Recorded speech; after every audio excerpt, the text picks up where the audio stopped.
Hello friends, मु स्वागत करुच्ची मोर YouTube channel Mona kitchen को। चलतु स्टार्ट करिए आज रेसिपी। मुझे सांबर बनवाई परिवा को भल भाव धोई छोट छोट पीसेस कर काटी नहीं। मुझे कौन सब परिवा नहीं आपन को देखा। आलू, बैगण, गाजर, झुडंग, भेंडी, टमाटो, सजना छुई, मूला ये सब परिवा नहीं जाइए। मुझे गैस ऑन करी प्रेशर कुकर 4 गिना पानी दे देइछि। पानी फुटी आसलानी से मुग डाली हरड़ डाली को भल भाव धोई पकईदबा। लुण हलदी गुंड दे गोलई नबा। तापर काटी रखिथिबा परिबा पकईदबा। से गोटे आंबुल खटा दे प्रेसर घोड़णी देदबा। गैस को लो मीडियम रे रखी 2टा सीटी आसवा जाए अपेक्षा करिया।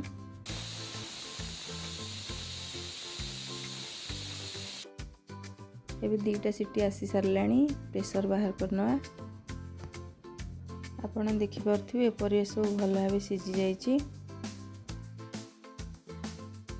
एबे कढ़ई गरम हो गलानी 2 चम्मच तेल पके दबा। तेल गरम हो गलानी 2टी सुखला लंका फुटण पकेबा। पियाज को मु एई परि भाव रे काटि नेछि पके दबा।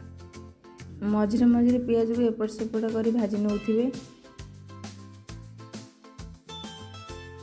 पियाज एबे हो गलानी।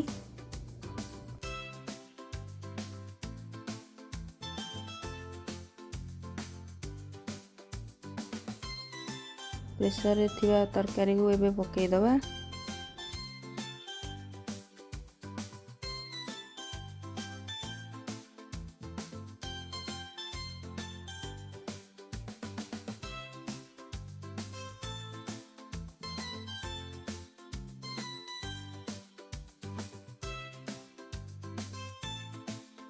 सांबर मसला 4 ରୁ 5 चम्मच पके गोले देछि।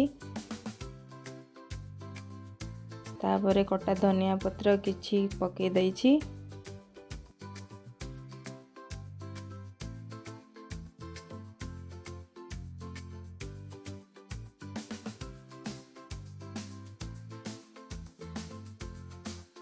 मु एबे प्लेट को बाहर करि नेउछि।